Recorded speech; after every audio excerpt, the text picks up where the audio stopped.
and we are back at Paradise Palms. And my little podcast used to be called Slaughtered, because it did them originally 100 years ago, did them at the abattoir, but that just didn't sound right when I was doing them from somebody's toilet up the Cowgate. But now we're in Paradise Palms, so it's Copstick in Paradise.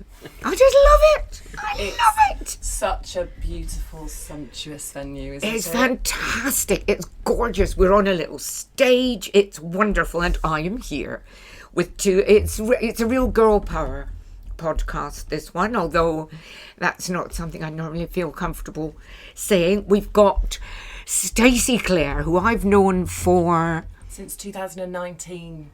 When we first met. And this is really quite an impressive catch. Not that you're not an impressive catch, Stace. Moira Downie, who I've pretty much dragged along here. She didn't want to do it. She said she's not the best spokesperson for the show.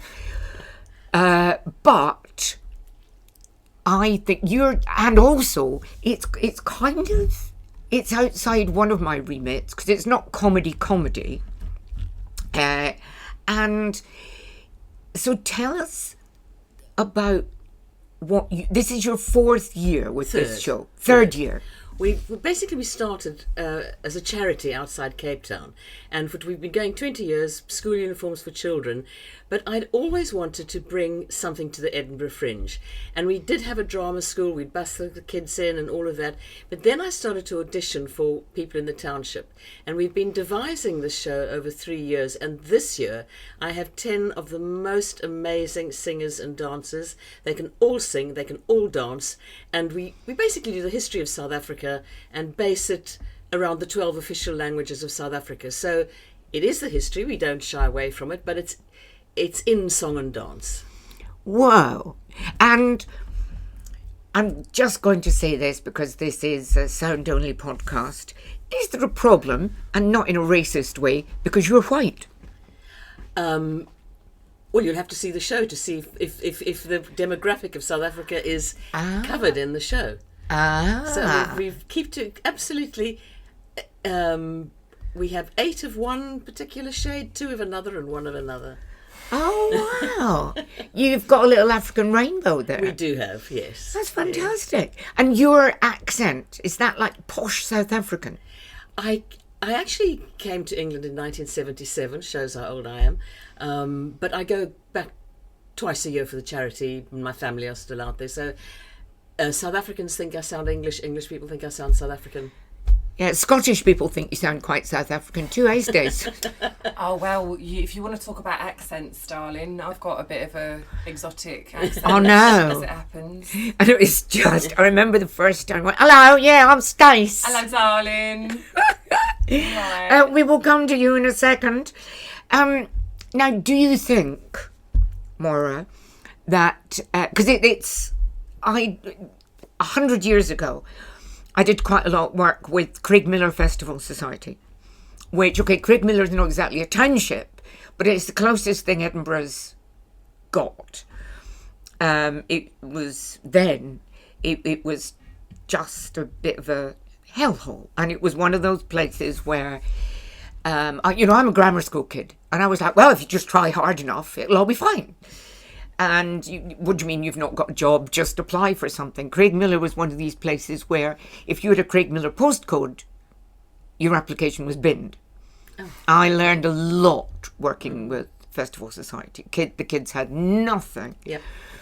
And we did a whole load of shows at the Fringe. And I think, although I would not open a vein for any big... theatre companies that are going, oh, we've had our funding cut, this is terrible, we can't do more Shakespeare. I'm not convinced the world is less for that. I do think that community theatre is really, really important. Well, I mean, none of my young cast had a job, so I'm not taking them from jobs. We're paying them a living wage, but you can't think that they're less because of where they come from. I promise you, they are fantastic. I'm trying to create like an African river dance, if you like. Ooh. So it's to celebrate South Africa, to celebrate the long road that's been walked. And you know how Irish music gets you? Yep. South African music is the same. A history. So you're going to get up and dance, you're going to love it, and you're going to walk away having learned something. Can the audience get up and dance? Only at the end. Well, they could. We wouldn't mind, actually. I spend a lot of the year in Kenya. Kenyan music's the same. But when you don't have an African arse, you just do look a bit stupid. I mean, there's something about, like, my friends in Kenya have bottoms that have a life of their own. And once they kind of start them swinging, they don't stop. And I've got this pathetic, flat, wrinkly white woman's arse, and it just looks silly. Oh, mine's very African. I'm well on the way to. but I mean, what I like, Western music, all the girls have got to have the same length legs. Yeah. They've all got to do it exactly in unison. African, I think all over Africa it's the exact opposite. So I try and make every single person on that show an individual, and they can be. Wonderful. This is another of my class segues. Talking of dancing. Oh, I thought you were going to say, speaking of arses. Well, is there anyone left in Edinburgh who hasn't seen yours, Stace? Oh, there's probably a couple of grandmothers from Morningside. Right, yeah, wow. You are how many years has the Ask a Stripper been? So this year will be the 5th year of Ask a Stripper. Did you expect it to be this successful? Of course. Stupid Obviously. question. I mean, who wouldn't want to listen to strippers for an hour? It's no, the beauty of the show is that we invite the audience to heckle us. Right. But the thing is, there isn't a heckle that we haven't already dealt with in the clubs. So what we're tapping into is literally years and years and years of training. Yep. Performance training. Yep. What I have learned from 18 years of being a stripper, you couldn't learn from radar. Absolutely. 100%. Honestly, you learn to perform when you're working in the clubs. So we knew that we were onto something with the idea for the show. But of course, this year is the new show. We've got a new show starting. I was just going to say, yes. And you were, just before we started recording, you were saying that you're inundated with strippers from all over the UK who want to be advisors. Involved. Yeah. Well, so with Ask a Stripper, I've got a lineup of, I think at the moment, I've got 8 different guest performers joining me. Some of whom are like stripper royalty. We've got Sabrina Jades coming up from Brighton. Of course, she's famous from Slag Wars. We've got Jo King, who is a legend. She's a stripper, still a jobbing stripper in her 60s, burlesque queen. And We've got Kerry Gold, who's my Essex babe, my sister from another mister. Sorry to interrupt, but one of the things that Moira was saying about different shapes and everything, one thing I did a very, very, very, very short amount of what in those days was called go-go dancing. That's right. It was research for a play, but the big takeaway was when you're in a go-go pub, the levels of body fascism are minimal. They're not looking for supermodel bodies.